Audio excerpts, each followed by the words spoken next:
a mother of 5, a Walmart theft, and a shocking trip across state lines. This isn't your average courtroom story. What began as a simple case of retail fraud in Michigan spiraled into an unexpected arrest in Ohio. 86 days behind bars, and a family left to pick up the pieces. Today, we witness a woman who says she's learned her lesson the hard way, but the judge isn't entirely convinced. Will her time behind bars be enough redemption, or will her past come back to haunt her once again? Let's dive into the case that shows how one small mistake can unravel an entire life. He pled guilty on October 3rd of 2023, and the matter was set for sentencing. Then we learned that we knew that there was a warrant for you in the state of Ohio for some sort of a fraudulent check charge, but they took you into custody here on an open warrant. You had medical problems too. You had a problem with your foot. But what day did you go to jail in Ohio? In January? I went from here straight to jail, and then they came and got me. So that was January 16th. Yes. She was transferred after 9 days here. She went January 16th there and spent 9 86 days days here. in Ohio. I called this morning and got the numbers. And What jurisdiction was that? That was Champaign, Ohio. And the 4 felonies were reduced to a misdemeanor plea. They did come up with a reimbursement. And so once they got the restitution, they just called it good with the 86 days that she had in there. So she is all done with them. I have a $500 court cost that I've got to pay yet. Was that in there, Dan? Did I miss that? I just got that all that numbers this morning. Okay. Well, I was inclined to give you some jail time because I didn't feel that you were completely candid about what happened. But in the meantime, you did 86 days in jail. And that certainly was very disruptive to your family. It left your husband as a single dad with 5 kids. You had a problem with your foot. Did you get any medical treatment in Ohio? No. How's your foot? Since being back, I did get in to see my doctors, and my doctor, he said that everything is fine. Looks like it healed fine, thankfully. He is a little concerned about the squishy lumps that I have in there, but other than that, it looks okay. So what happened? How did your family fare while you're sitting in jail in Ohio? It was hard. It caused my mother to have some medical problems. Mr. Frazee wanted me to learn a lesson, and I have to say that the lesson has definitely been learned. Not only did this bother me being so far away from my family, I think it hurt my family more because it put big time financial burdens on them. It caused my husband to have to find a babysitter to take care of my daughter while he was working and take her back and forth to school. And being in Ohio definitely gave me a wake-up call. The things that I seen down there from people that were on the drugs and stuff like that, the withdrawals that they had just totally scared the hell out of me. How big was this jail? It was big.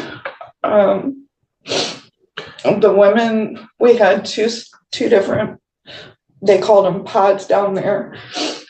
One was an open bay and the other was max, where we had our own rooms with like anywhere between 2 to 4 people in the room, and we were locked down at night. Well,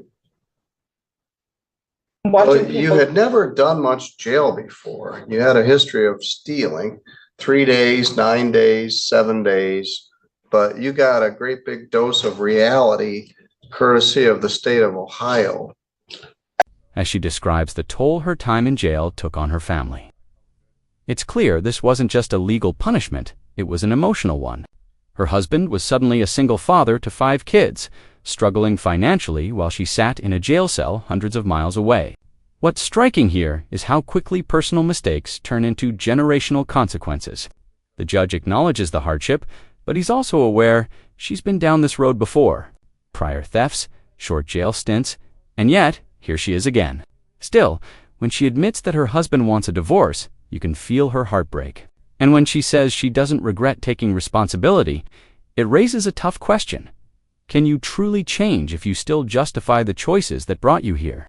What do you think? Is this remorse or just regret for getting caught? I did. It was really hard because during this whole time, my husband told me he wanted a divorce.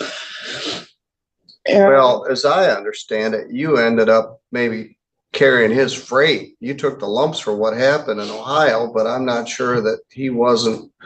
it was both of our fault, and I did do the time for it. Is it something that I regret doing for my family? No. But You don't regret stealing no, I don't regret doing or taking. responsibility. Yes.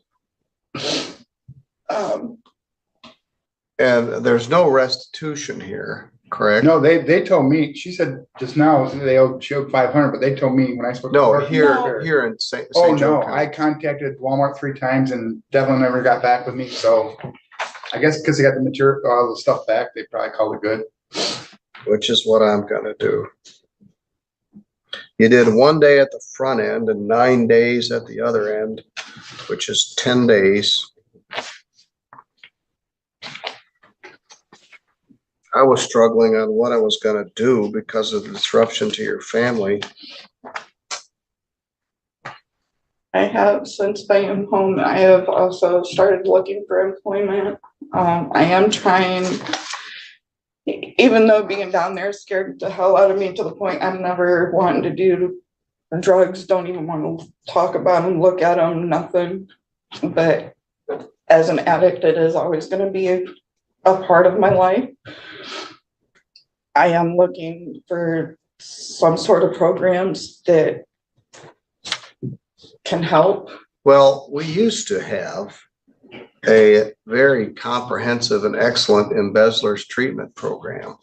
It sort of fell apart when the circuit court quit using it because many embezzlers or property criminals are women like you, and there's a childhood trauma component to embezzlement.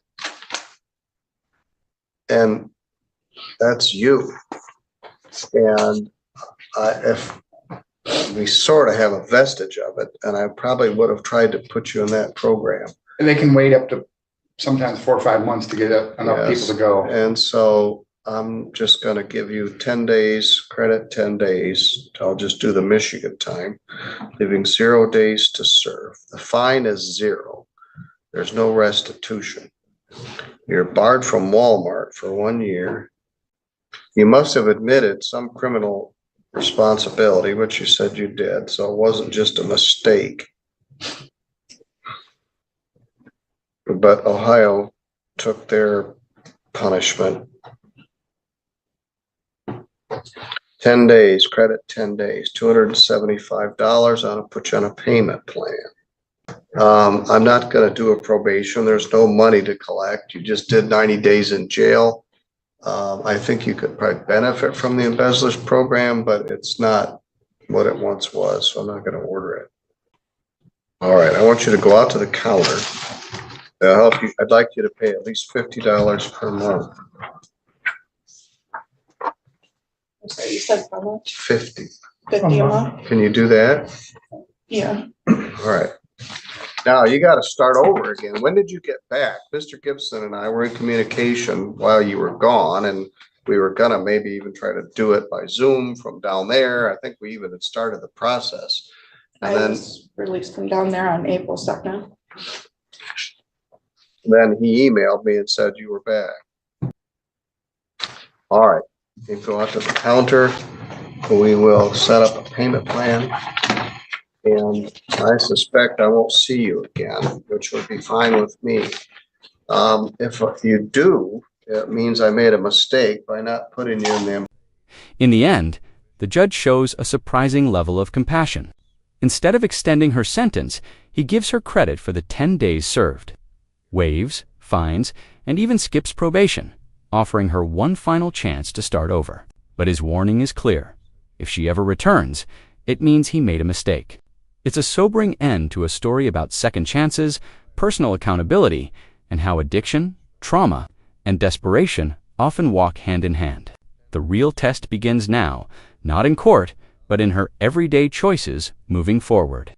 If you found this case as powerful as we did, make sure to hit that like button, share your thoughts in the comments, and subscribe for more real courtroom breakdowns that expose the drama, emotion, and reality behind justice.